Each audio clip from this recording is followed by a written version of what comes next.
నమస్కారం. ఈనాటి మన విశ్లేషణకు స్వాగతం. ఈరోజు మనం కొంచెం భిన్నమైన, అలాగే మనస్సుని లోతుగా హత్తుకునే ఒక అంశం గురించి మాట్లాడుకోబోతున్నాం. అదేంటంటే, కథల్లో కనిపించే ఆ నిశ్శబ్ద త్యాగాలు, అకస్మాత్తుగా దొరికే పాతలేఖలు. అసలు కొన్ని ప్రేమ కథలు విషాదంగా ముగిస్తేనే మనకు ఎందుకంతలా గుర్తుండిపోతాయి అన్నది ఈరోజు డీటెయిల్డ్గా చూద్దాం. ఓకే, ఏమాత్రం ఆలస్యం చేయకుండా డైరెక్ట్గా విషయంలోకి వెళ్ళిపోదాం. ఇక్కడ కనిపిస్తున్న వాక్యాలు ఒక్కసారి గమనించండి. చదివితేనే మనసుకు ఎంతో బరువుగా అనిపిస్తుంది కదూ. ఇది రాము అనే యువకుడు తను ప్రాణంగా ప్రేమించిన సీత కోసం రాసిన చివరి లేఖ. నీ నవ్వు కోసం నా ప్రేమను నేనే చంపుకున్నాను అనడంలో ఆ నిశ్శబ్ద త్యాగం ఎంత లోతైనదో మనకు స్పష్టంగా అర్థమవుతోంది. అసలు రాము, సీత ప్రయాణం ఎలా సాగిందో ఒక్కసారి ఈ టైంలైన్ చూద్దాం. ఒకే ఊలు, ఒకే స్కూల్, ఒకే బెంచ్, ఇలా దాదాపు 15 ఏళ్లపాటు వాళ్ళిద్దరూ కలిసే పెరిగారు. సీత నవ్వితే రాము సంతోషించేవాడు. అంత బలమైన బంధం వాళ్లది. కాని డిగ్రీ అయ్యాక రాము ఉద్యోగం కోసం దూరం కావడం, ఆ తర్వాత సీతకు ఇంట్లో వాళ్లు బలవంతంగా వేరే పెళ్లి ఫిక్స్ చేయడం వాళ్ల జీవితాల్ని పూర్తిగా మార్చేశాయి. పెళ్లి రోజున దూరంగా నిలబడి నవ్వుతూనే కన్నీళ్లు దాచుకుని వెళ్ళిపోయాడు రాము. ఆ తర్వాత ఎన్నో ఏళ్లకు ఈ పాతలేఖ దొరకడం, ఆ క్షణం సీత పడిన ఆవేదన నిజంగా వర్ణనాతీతం. ఆ సుదీర్ఘ ప్రయాణమే ఈ దూరాన్ని అంత భరించలేనిదిగా మార్చేసింది. సరే, ఇప్పుడు మన మొదటి విభాగంలోకి వద్దాం. The anatomy of heartbreak. Ramu Sita కథ విన్నాక మనసు కాస్త బరువెక్కింది కదా. ఈ పర్టిక్యులర్ కథ నుంచి కాస్త బయటకు వచ్చి అసలు ఇలాంటి విషాదాలు మనల్ని మానసికంగా ఎలా ఎఫెక్ట్ చేస్తాయో కొంచెం విశ్లేషిద్దాం. ఒక్క క్షణం పాజ్ తీసుకుని ఆలోచిస్తే, మన గుండెల్ని బరువెక్కించే, కంట తడిపెట్టించే కథలంతేనే మనకెందుకు అంత ఇష్టం?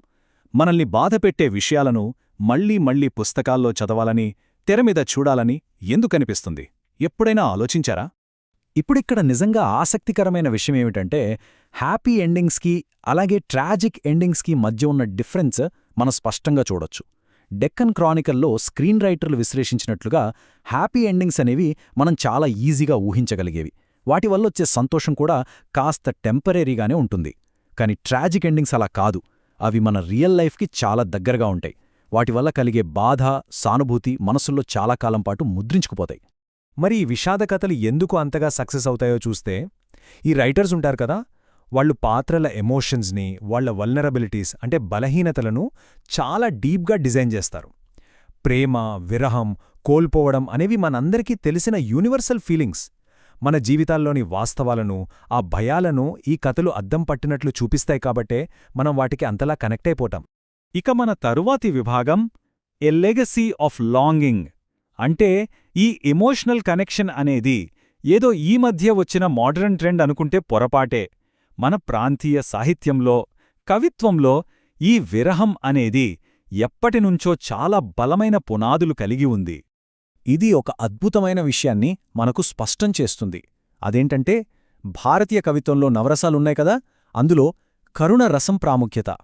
ఇతరుల బాధను చూసి మనం ఫీలయ్యే సింపతి, దయ, ఇంకా ఆ విషాదం వల్ల కలిగే ఆవేదన అంతా ఈ కరుణ రసం నుంచే పుడుతుంది. మన సాహిత్యకారులు ఈ రసాన్ని వాడుకునే ఎన్నో వందల ఏండ్లుగా మనల్ని ఇలా కట్టిపడేస్తూ వస్తున్నారు. ముఖ్యంగా మన తెలుగు సాహిత్యంలో పదం సంప్రదాయం దీనికి పర్ఫెక్ట్ ఎగ్జాంపుల్ అని చెప్పొచ్చు. క్షేత్రయ్య, అన్నమాచార్య లాంటి గొప్ప కవులు భగవంతుని మీదున్న భక్తిని, విరహ వేదనను తమ పదాలలో ఎంత అద్భుతంగా వర్ణించారో మనకు తెలిసిందే. భౌతికమైన దూరాన్ని ఆధ్యాత్మికమైన భక్తితో బ్లెండ్ చేసి వాళ్లు రాసిన ఆ కీర్తనలు అక్షరాలా ఇప్పటికి మనల్ని కదిలిస్తూనే ఉంటాయి. అయితే ఈ సాహిత్య వారసత్వం మన మోడ్రన్ సినిమాకి ఎలా షిఫ్ట్ అయిందో ఒకసారి చూడండి. దేవదాసు నుంచి మొదలు పెడితే మారో చరిత్ర, గీతాంజలి, అలాగే ఈతరం సినిమాలైన 7G Brindavan colony, Arjun Reddy, baby వరకు ఎన్నో గొప్ప ప్రేమకథలు ఈ విషాదపు పునాది మీదే తయారయ్యాయి. జనరేషన్స్ మారుతున్నా సరే ఈ అందని ప్రేమకథలకుండే క్రేజ్ ఏమాత్రం తగ్గలేదు. Next section, the weight of hidden sacrifices. ఎందుకంటే ప్రేమకథలు అంటే కేవలం హీరో హీరోయిన్లు విడిపోవడం మాత్రమే కాదు, కంటికి కనిపించకుండా, ఎవరికీ తెలియకుండా చేసే ఎన్నో సైలెంట్ సాక్రిఫైసెస్ ఆ కథల బరువును ఇంకా పెంచేస్తాయి. ఓకే, లెట్స్ మూవ్ టు ఇది కథను ఎలా బిల్డ్ చేస్తుందో ఒకసారి చూద్దాం. ఈ 24 గంటల ప్రేమకథే తీసుకోండి. ఒక అబ్బాయి ప్రపోజ్ చేసినప్పుడు నన్ను చూడకుండా ఒక్కరోజు ఉండు అని ఆ అమ్మాయి కండిషన్ పెడుతుంది. 24 గంటల తర్వాత వస్తే ఆమె చనిపోయి ఉంటుంది. అప్పుడు దొరికిన ఒక లేఖలో నువ్వు ప్రతిరోజూ నన్ను చూడకుండానే ఉండాలి, ఎందుకంటే నాకు కేవలం ఒక్కరోజు మాత్రమే ఆయుషుందని ముందే తెలుసు అని ఉంటుంది. జస్ట్ ఇమాజిన్, ఆ ఒక్క లేఖతో ప్రాణం విలవిలలాడిపోతుంది కదా. ఆ కథ అక్కడే ఆగిపోయినా ఆ త్యాగం మాత్రం ఎప్పటికీ ఉండిపోతుంది. అయితే ఇలాంటి విషాదాలు కేవలం లవర్స్ మధ్య ఉండవు, మన ఇళ్లల్లో కుటుంబాల్లో కూడా ఉంటాయి. కోపంతో నాన్న పర్సు దొంగిలించి పారిపోతున్న ఒక కొడుకు కాలికి తన నాన్న బూట్లు గుచ్చుకుంటాయి. బస్టాండ్లో ఆ పర్సు తెరిచూస్తే అందులో ఆ కొడుకు బైక్ కోసం, ల్యాప్టాప్ కోసం నాన్న చేసిన అప్పుల తాలూకు రషీదులుంటాయి.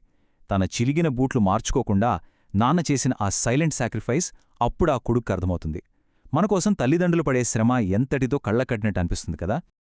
నిజానికి ప్రపంచవ్యాప్తంగా ఎక్కడ చూసినా ఈ చివరి లేఖ లేదా పాత జ్ఞాపకాల ఇంపాక్ట్ ఒకేలా ఉంటుంది.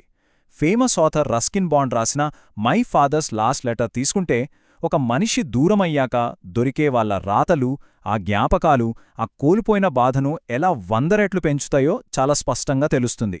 అక్షరాలకు నిజంగానే మనుషులను బతికించే పవరుంటుంది. ఇక మన ఆఖరి విభాగం, what remains at the end.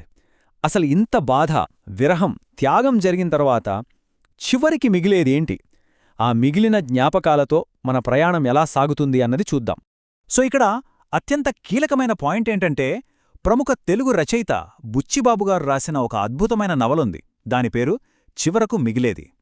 ఎన్నో తీవ్రమైన సంఘర్షణల తర్వాత ఒక మనిషి తన లైఫ్ వాల్యూస్ గురించి మళ్లీ ఆలోచించుకోవడం, చివరకు తనను తాను తెలుసుకొని ఒక ప్రశాంతతను పొందడం ఈ నవల మనకు చెప్తుంది.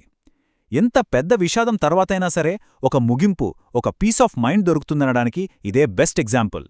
ఇప్పుడు మనం స్టార్టింగ్లో చెప్పుకున్న రాము, సీత కథను మళ్ళీ ఒకసారి గుర్తు చేసుకుందాం. ఒకవేళ వాళ్ళిద్దరికీ పెళ్లి జరుగుంటే అది కేవలం ఒక సాధారణ కథగా మిగిలిపోయేదేమో కదా. కాని ఆ లేఖ, ఆ త్యాగం వల్ల వాళ్ల ప్రేమ ఒక ఎపిక్ లాగా మారిపోయింది. ఎందుకంటే కొన్ని ప్రేమలు రియల్ లైఫ్లో గెలవకపోయినా జీవితాంతం మనసులోనే బ్రతుకుతుంటాయి. ఆ చిన్న వెలితే వాళ్ల కథను ఒక గొప్ప కావ్యంగా మార్చేస్తుంది. ఇక ముగించే ముందు ఈ ఒక్క ప్రశ్న మనకు మనం వేసుకుందాం. ఒక కథ మన గుండెను పగిలేలా చేసింది అంటే అందులో ఉన్న ప్రేమ ఓడిపోయిందనే అర్థమా?